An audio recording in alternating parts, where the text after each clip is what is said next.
Victoria Gallagher has been called a worldwide leader in the field of hypnotherapy. She is a best-selling author, a life coach, and renowned authority on the law of attraction. She is also really great at the business side of being a life coach, and I'll be picking her brain about that on today's episode of the Essential Coaching Skills Podcast.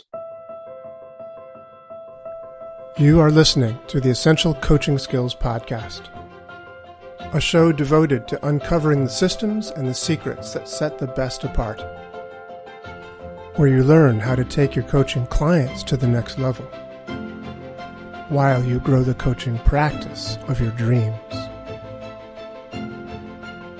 So sit back and relax, or sit up and get excited.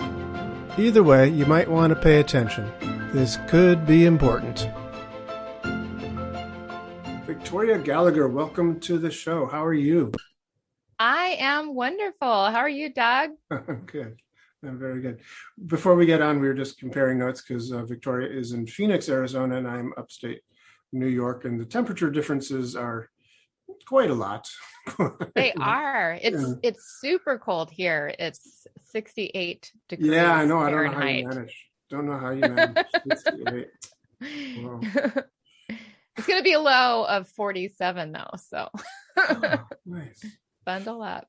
Yeah. Well, according to the thermometer outside, it's 30 degrees here in where I am in New York State, but it's supposed to get down to somewhere around 11 this evening. So anyway, that's not why I asked you here. No. We asked you here to speak about essential coaching skills. And we want to hear from you. Like, what does that mean to you? Who are you as a coach? Do you consider yourself a coach? You know, I did not go into coaching like as a profession. It sort of found me. And, you know, I started off as a hypnotherapist about 22 years ago.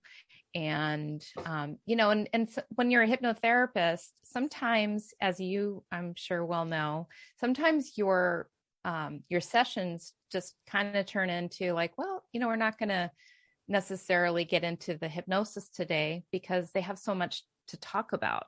Mm-hmm. And, you know, and then some people would just seek me out over the years, specifically for coaching, just because they want to figure out, how do I do the things that I do? How did I create my business, or how did I become successful hypnotherapy? How did, well, you know? If I may stop you there for just a quick moment, that's how I got to know you. I heard you speak at a Hypnobiz conference, mm-hmm. and I thought, this chick knows what she's talking about. This woman, you know, knows things that I need to know.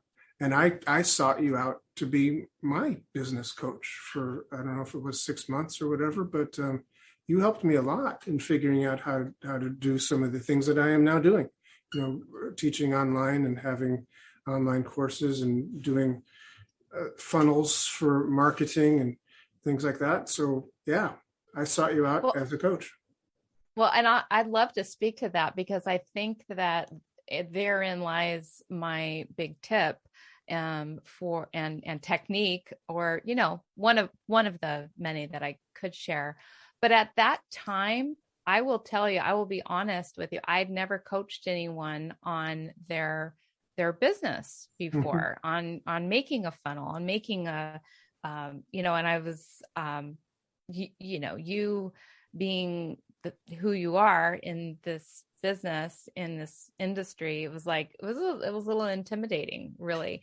Of course I had to answer you. It's like, oh yes, of course I do this. But then I had to take a step back and say, okay, you know, he might catch on at some point that maybe I don't 100% have the coaching strategy or coaching methodology. And so all I really know how to do is be authentic about what I know how to do. And so that's when, I think you remember, I emailed you and I said, listen, you know, I do coaching, but I've never coached on this particular thing before. Are you still in? And you're like, of course I am. As a matter of fact, I think you said I'm even more in because you shared that with me, and because I was vulnerable with you, and I shared that, like, I can just tell you what I know. And I think that that's a good teaching point, is to not try to pretend or put up a front like that you have all the answers, because a coach doesn't necessarily have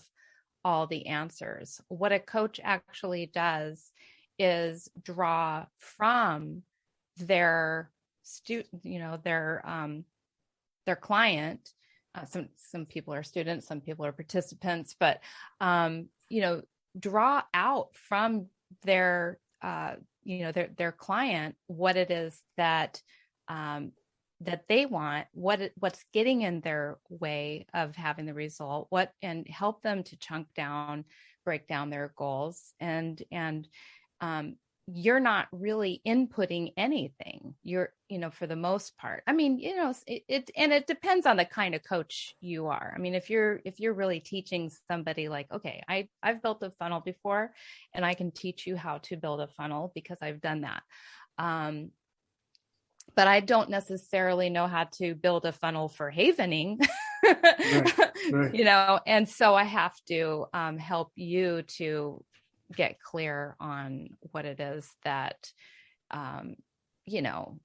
what your challenges are and what your objectives are, and ask you the right questions. And I think that's what makes a really good coach is being able to ask the right questions.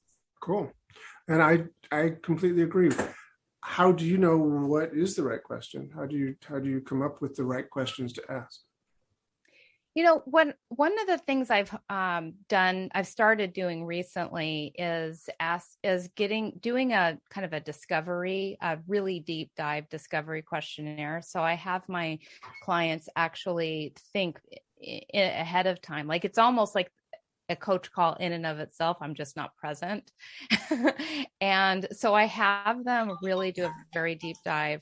And from that questionnaire, I study that questionnaire. And from there, I am able to formulate and, ask, just literally whatever comes to my mind intuitively from this questionnaire.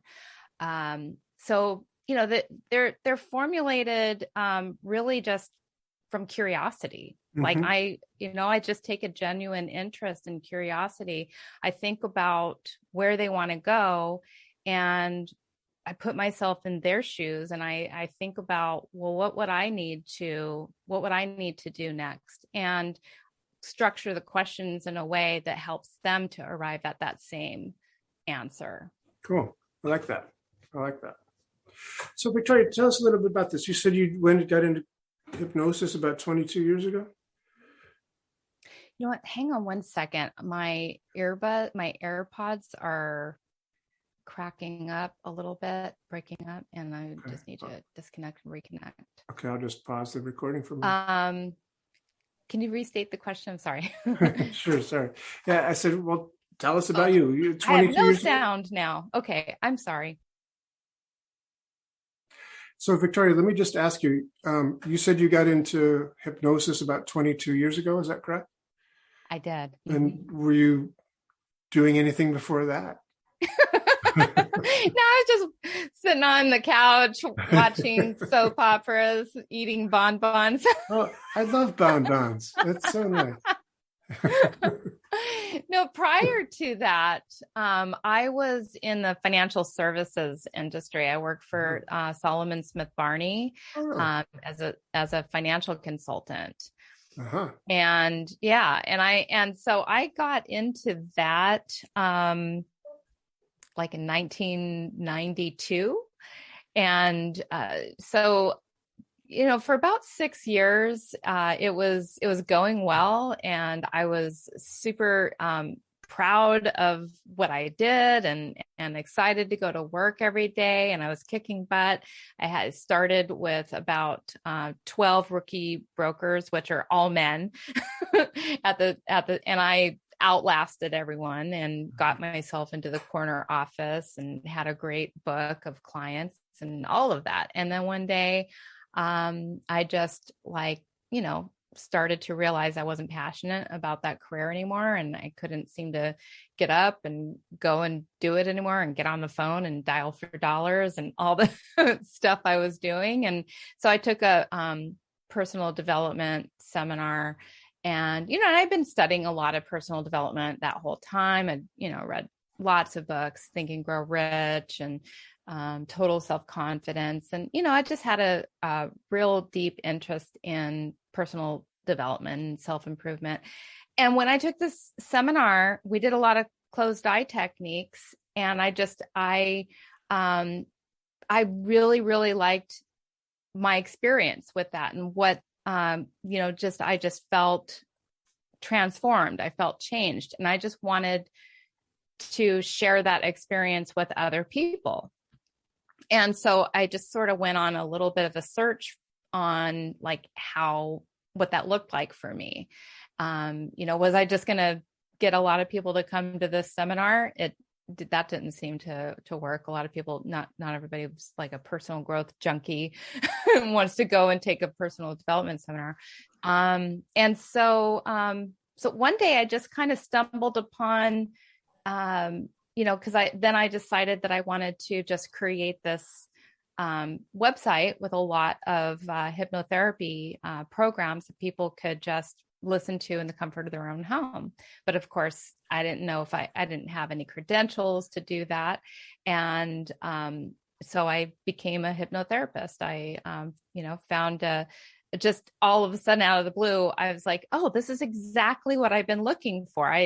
Because I didn't know if it was going to be like somebody who teaches meditation or somebody who teaches visualization, and I didn't know, how do I know if I'm writing a great script, and all of that just was answered in one Google search when I came across a hypnotherapy school, and literally was starting the next class in 2 weeks. And it was just a couple miles down the street. And I was like, okay, this is it. This is going to be my new career.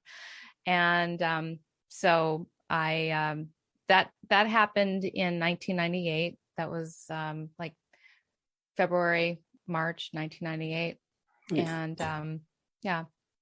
Cool. And that website that you were talking about developing, you developed, and it's hiptalk.com, HYPTALK, hiptalk.com. And that's huge. I mean, last time I looked, you had 500 different titles there, and it was growing. You're adding to it at least you were adding to it pretty regularly. Is that still true? Is that still going?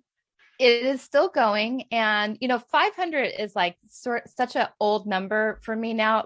It's been at 500 for 5 years. I'm at a point right now where I've been just kind of getting all of that onto an app, my HypnoCloud app, and trying to get to a point where I can just create a whole bunch of more content, because times have really changed a lot, evolved a lot, and there's a lot of new problems out there, a lot of things that I've learned about over the years that I really want to help people to do through my hypnotherapy recordings. And so I'm going to be, over the next few years, creating a lot more. I anticipate that'll grow from 500 to 1,000 before too long.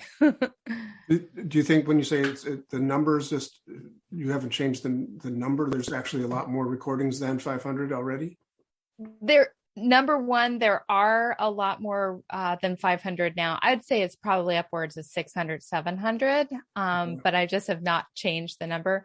And I've also kind of slowed down on how much content I've been able to create, just because I just have a lot of different irons in the fire. But yeah, this next year, though, I do anticipate pumping out a lot more content. Really? Well, we will look forward to that. And you also do other things. One of the things I also admire about you is that you do, probably better than I do, but you and I both do what I refer to as multiple streams of income. I don't have nearly as many hypnosis titles as you. In fact, I slowed down a long time ago. I have like 10. But it pales in comparison. But I have that, and I have a book, and I have, products that people have purchased over the years, sleight of mouth, etc. But I also, of course, do coaching, and I also, of course, do one-on-one hypnosis sessions, and I also, do classes. So you do all those things as well. So what else are you doing? I know you do seminars, because I saw you at HypnoBiz, and I also saw you at Hypnothoughts. So you do a lot of the hypnosis conferences. Is that a thing? I do. So yeah, the seminars kind of started about right after I wrote my book.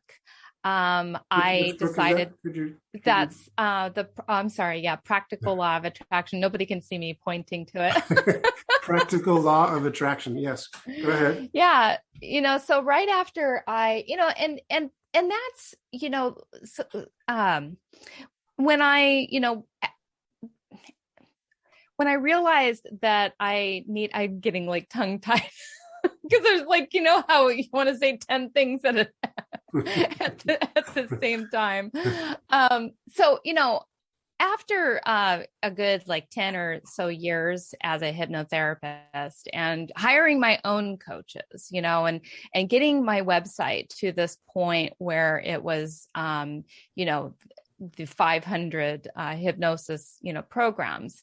One of the things that I kind of realized, and like every single coach that I ever hired told me, but I'm just like, no, I want to help everyone with every problem.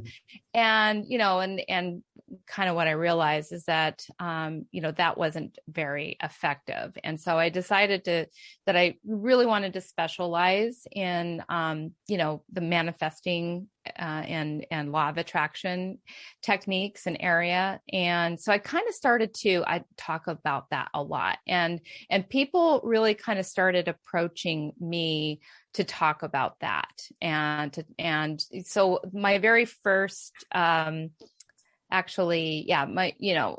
my very first book I decided to write was about law of attraction and how to make it practical. And from there, I decided, you know what, I want to teach this as a course. And from there, I decided I wanted to teach it live and in person and have this, really high impact transformational seminar, which really kind of circles back to the whole transformational seminar that I took that gave me that feeling like, you know what, it's time to move on. It's time to move forward in my life. Not that my seminar is anything like the seminar that I originally took, but it is, it is transformational. And, so it's like one thing kind of led to the next. It wasn't like I said, you know what, now I'm going to start another stream of income, and I'm going to start another stream of income, and I'm going to start another. It really was more about levels of touch, and because you can, touch people through your book, but, to take it even deeper, then, when they listen to it or they are watching and interacting with the course. And then, of course, the deepest level of that, is doing live work. And then, of course, doing the one-on-one work, with me personally, where we actually, interact together personally and walk through a lot of the challenges that people have, to manifesting.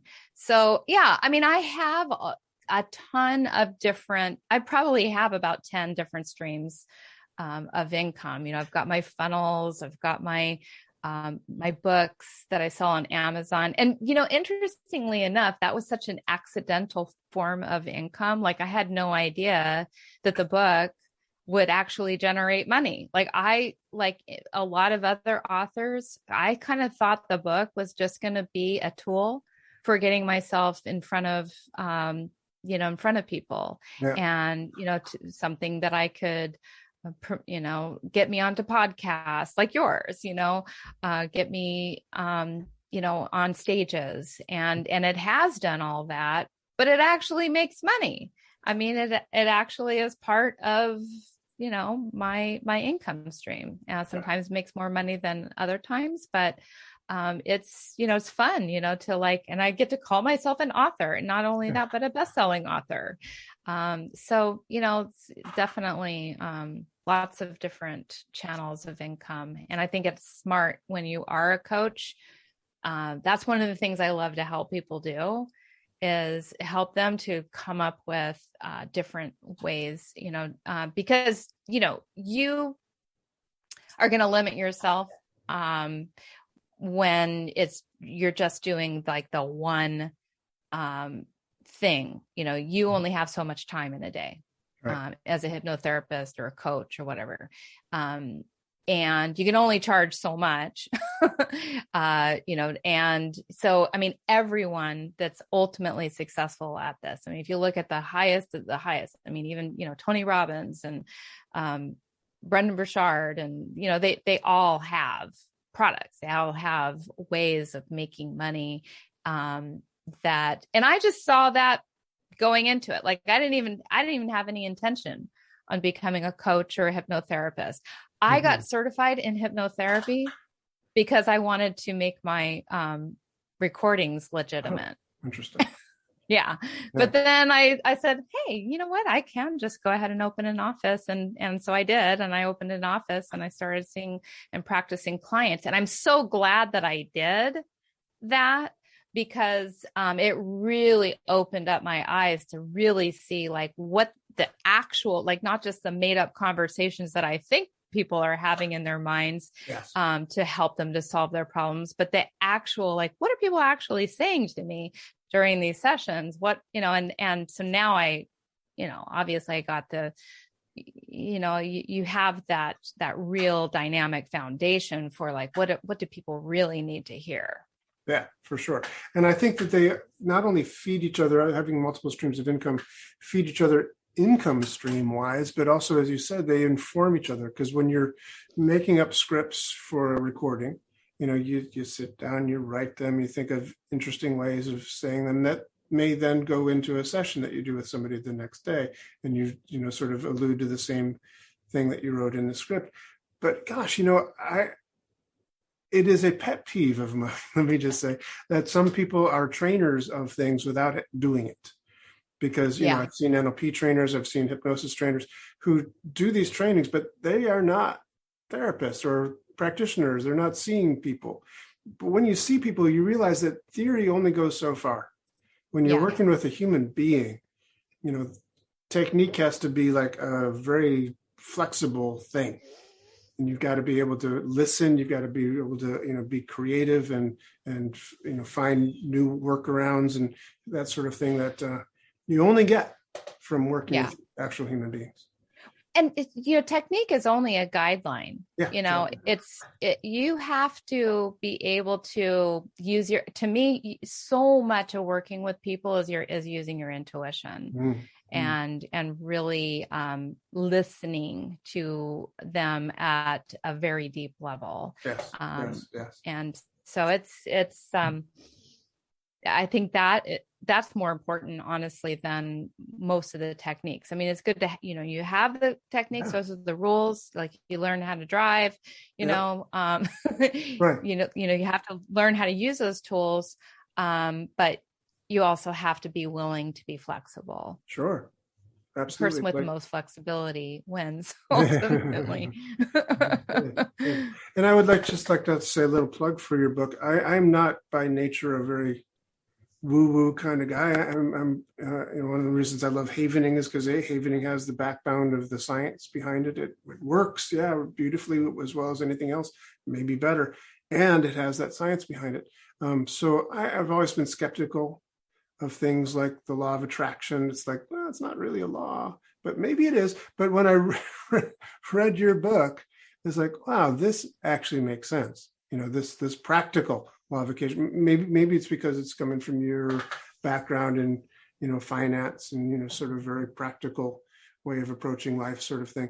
But your book, The Practical Law of Attraction, is, I thought, the best one I've read on the subject. Not that I've read voraciously in that field, but I've read a few. And I really take that as a compliment coming from somebody like you, and especially, and honestly, I will say this: I'm a very skeptical person, and so I'm probably not as skeptical as the most skeptical people out there. Obviously, I have a very open mind, but I'm also very suspicious and very skeptical of things. And, but I always knew that I was using some kind of Jedi mind tricks, when I was doing things, and manifesting things. And, I've been manifesting things since I was, been aware of that since I've been in second grade. And would you care to share a story about that, please? Yes, absolutely. Yeah, let me wrap up this little thing. So I always had this kind of like prove it while I was writing my book. And I would see some of my colleagues that I knew were going to be skeptical of my material. And I spoke to them. I literally would have well, what do you need to know? What is it that I can say? And I literally in my imagination, what do I need to say to answer the questions that are going to inherently come up from especially a lot of my more skeptical type colleagues. So I wrote it with these people, in my mind. And so that's why it makes so much sense, because I answered those questions before anybody would ask. And, going back to second grade, I remember my very first experience of manifesting. I watched the sixth graders putting on the Wizard of Oz play, and I wanted to play Dorothy. I just, I'm gonna do this. I'm gonna play Dorothy in the Wizard of Oz. And well, you have to be in sixth grade before you can even try out. So it's every year they would do it, and I would see the Wizard of Oz again. And it's yes, I'm gonna play Dorothy in the Wizard of Oz when I get in sixth grade. And third, fourth, fifth grade, sixth grade rolls around, I audition, and I made it as the second, the understudy. I didn't actually get chosen for the role. I got chosen as the understudy. So this whole time though, I didn't give up. I kept the play was going to be in, I don't know, a month or two. And I just kept practicing and rehearsing. I just rehearsed it as if I was going to be the star. And then I got the phone call that the girl who was going to play Dorothy got sick, and she couldn't do it. And so I was available, ready, very well rehearsed. And, and I got to be Dorothy in the Wizard of Oz. Did you, so the musical version, were you singing I sang. Yeah. But can we hear a little bit of, Oh, absolutely. Okay. Somewhere over the rainbow, way up high, there's a land that I've heard of once in a lullaby. Wow, thank you. That's great. I believe the first musical number on our podcast ever. That's a first. Thank you. Thank you. That was great. So that's amazing. At sixth grade, you were Dorothy. Now, tell us the truth. How did you make her sick? How did you get her? I know. It's, I feel bad sometimes telling that story because I feel like sometimes people will think like I deliberately did something to her, but it was like completely self-absorbed. It was completely like not anything about like something's going to happen to her, but it was like really, it was about taking responsibility for the role, because they did say like, you need to be ready to go. Yeah, sure. Just like a co-pilot, needs to be ready to get into that seat. No, I had a client for a number of years who was the backup quarterback for Ben Roethlisberger, who never friggin' got injured. He never sat down. My poor client was on the sidelines ready to go for like years. He never, I think he did a couple kneel downs at the end of some blowout games or something. It's like, let him in for a minute, so, but other than that, yeah, you got to be ready. You got to be ready to go. It's a really interesting job actually to be a backup quarterback, ready to go at any moment, or a backup lead of a play. Good Lord. Yeah, no, you really do. I mean, because even though you may never get to do it, and that's all I was doing was just getting myself prepared, but still, just visualizing and I mean, visualization, it just is, it can be very magical. It can, really, and I don't really buy into a lot of like the magical thinking. I still do. I still take a lot of action.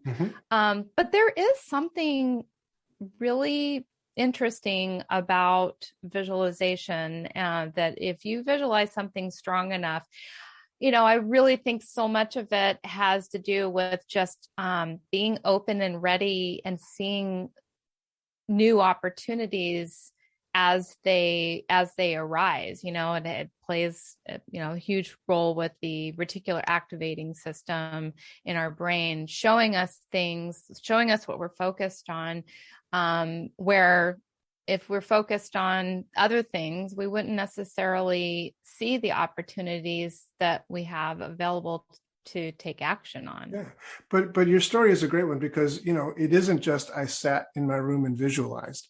It is also you practiced every day. You knew the role, you knew the lines, you knew the songs, you knew the choreography. You were ready to go. And I think that's kind of the balance that must be struck. Visualization, I agree. I think the law of attraction has a lot of merit. Without that, you wouldn't know where you're going. You don't know what you want. You don't have that visualization.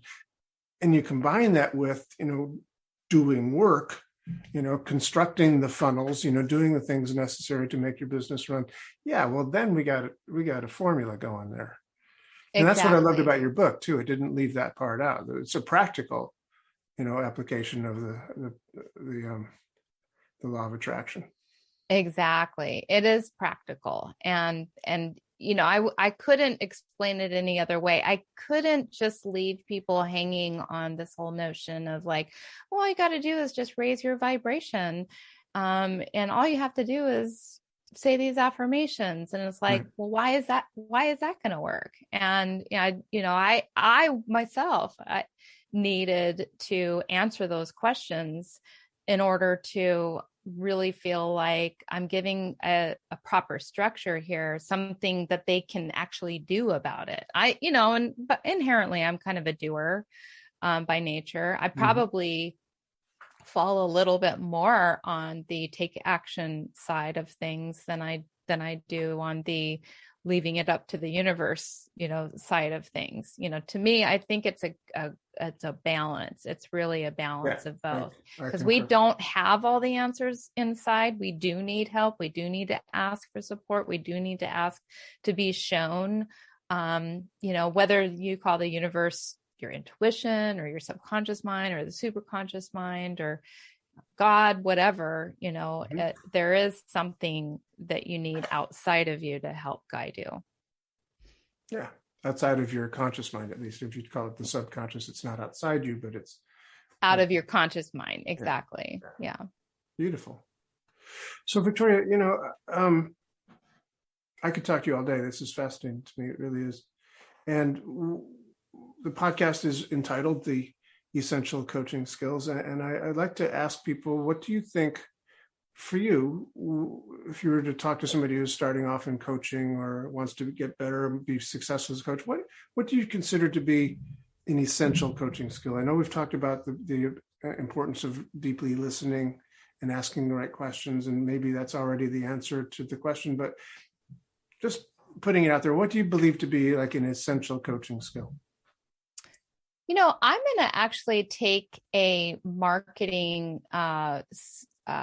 standpoint on this, because Cool. I think an essential coaching skill is the ability to market yourself.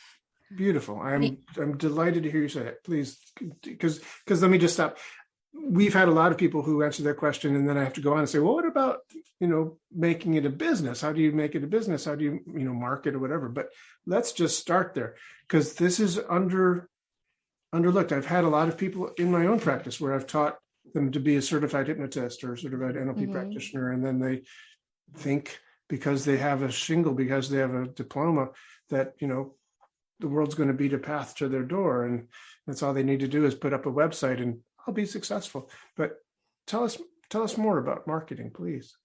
So, first of all, just to understand the fact that a lot of times, people will go and they'll get certified in this and certified in that and certified in that, and they'll just get, and I meet people year after year at conferences, and they're getting, trained, but they're still not doing any of the work, and so if you're, you're not marketing yourself, you're not actually being of service to anybody, because nobody is sitting in front of you.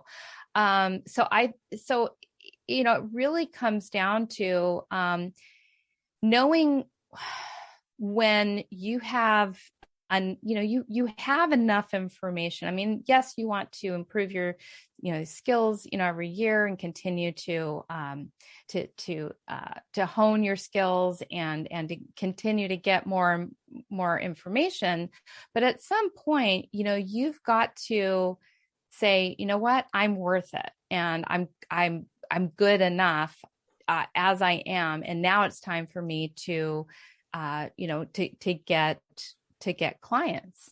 And I mean, marketing in and of itself could be a whole other episode, but I'm saying, that is the essential skill that a coach needs to get in order to advance and get to the next level. Where would a person start with that? Where would a person start with marketing themselves? It does.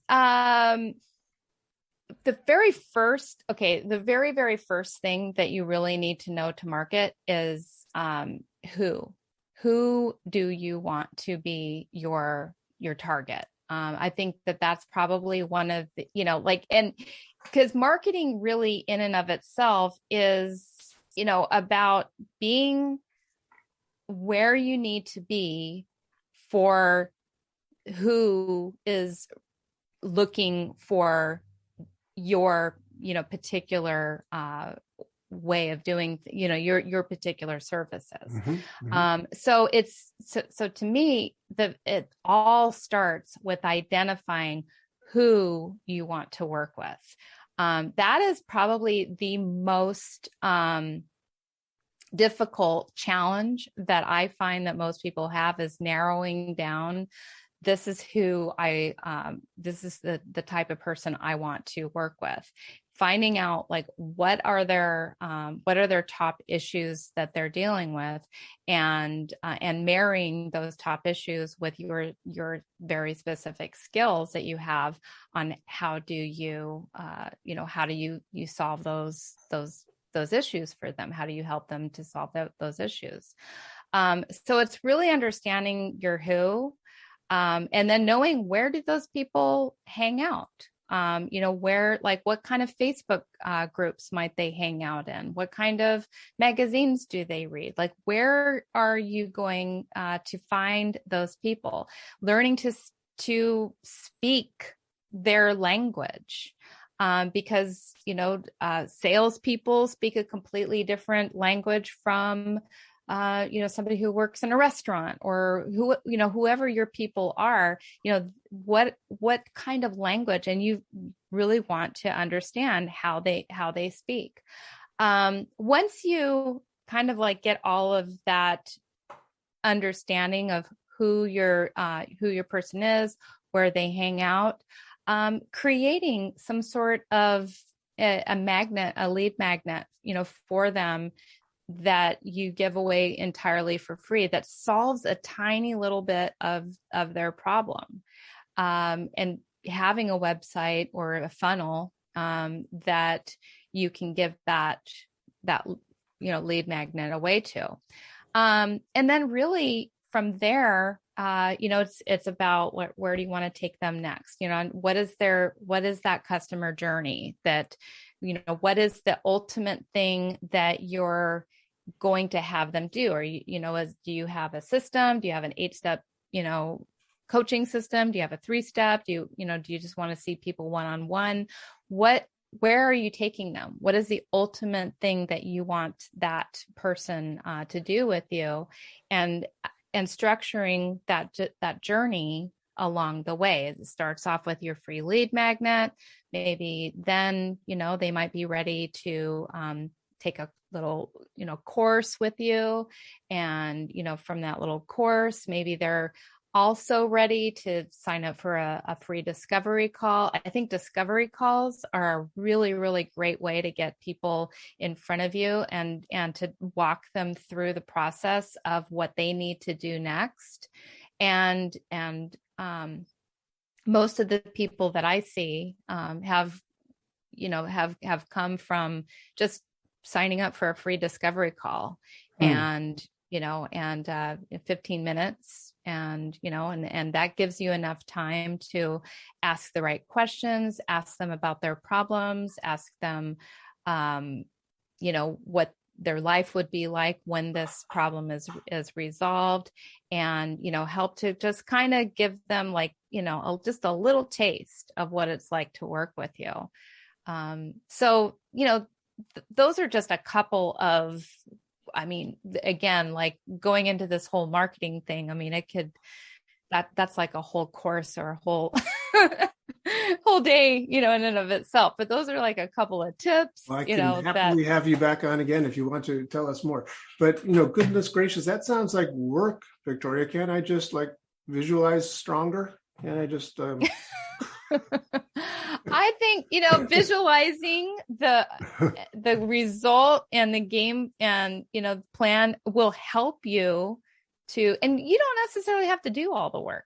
There's people out there that'll help build your funnel, help you get clear on your, create your lead magnet, help you with your follow-up email series, there are people that'll help you to, guide you through that discovery call process to figure out how do you even create a discovery call? How do you close on your discovery call?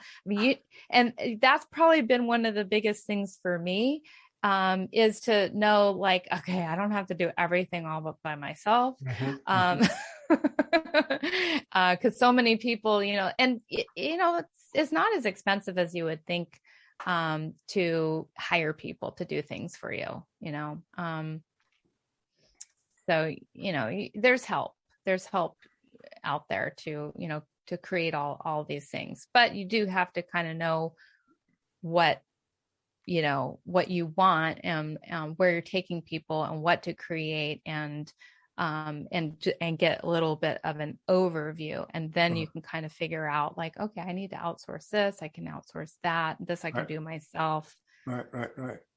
Yeah. I can tell stories about having built a website myself and then discovered that I couldn't make it work. So I got the instructor who taught me how to build the website to, give me an hour of his time, not give me, but let me pay him for an hour of his time. And he made the whole thing better, so much better in an hour that it's why did I bother doing this all myself in the first place? I didn't. Yeah. So I've never done it again. I hire people to do those things because it's just cheaper ultimately. because I'm working on the things that I'm good at, and they're working on things that they're good at. They do it faster, they do it better. I will also say this: sometimes you can outsource it to the wrong people, so you have to be a little careful of that. I remember somebody offering to make a video, and they wanted to charge something like $6,000 to do this 30-second video. And then I looked at some of their videos online, the sample videos, and they're terrible. So thank God I didn't hire these guys. There are a lot of people, like people who teach courses in coaching or hypnosis or whatever, who don't see clients. Sometimes they don't really know what they're talking about when it comes to teaching the courses. So they might say, yes, I can do that for you, but they can't really. So you have to, be a little cautious. You have to vet people. Yeah, you definitely, I've learned that the hard way with, app development. I mean, you definitely do have to know, you have to be able to, and all of this kind of comes from experience, but also just kind of knowing what the right questions are, to ask, and, and not being afraid to ask people, to show you, the proof, of what they're able to do. Right.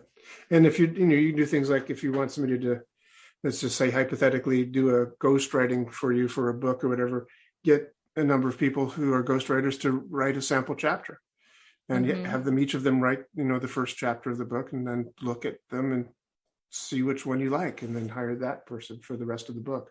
Stuff like that is an example strategy of ways you can vet people to get the right people. But I love the idea of knowing who you want to be talking to, in a sense, even to build an avatar, an example person.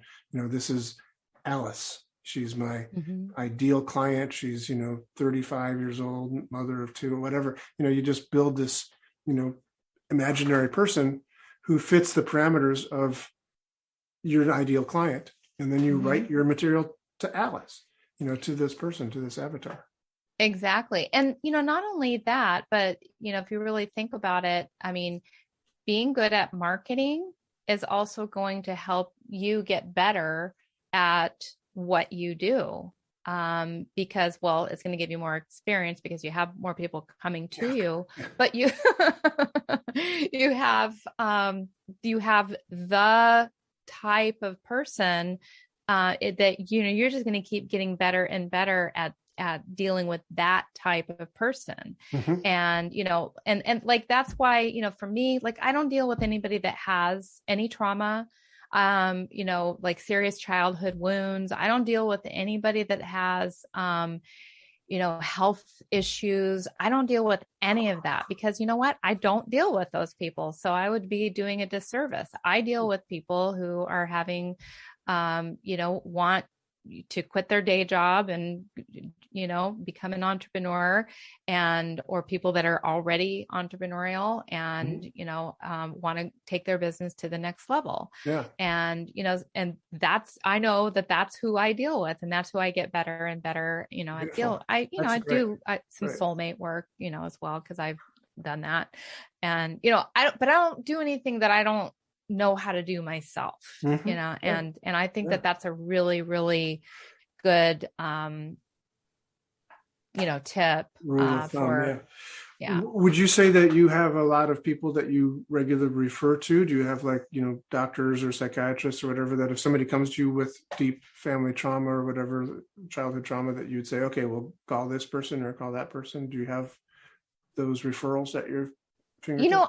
That would actually be I don't get a lot of people kind of know not to contact me for that, because like it, all of my marketing is structured to not even really get those kinds of calls. Sure.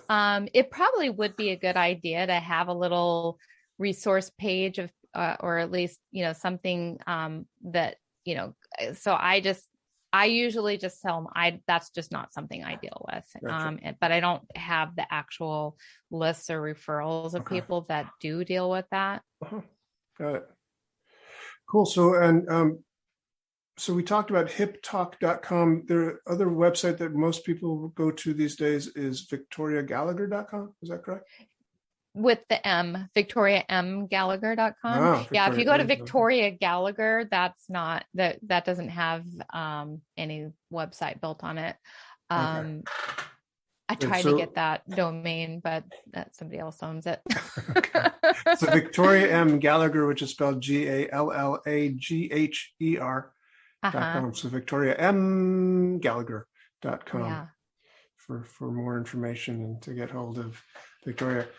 My goodness, we've run out of time. I'm so grateful to you for giving us just a taste of what you have to offer to people. Vast clearinghouse of information. So, well, thank you so much. I am so grateful that you reached out to me to be on your podcast. I'm honored.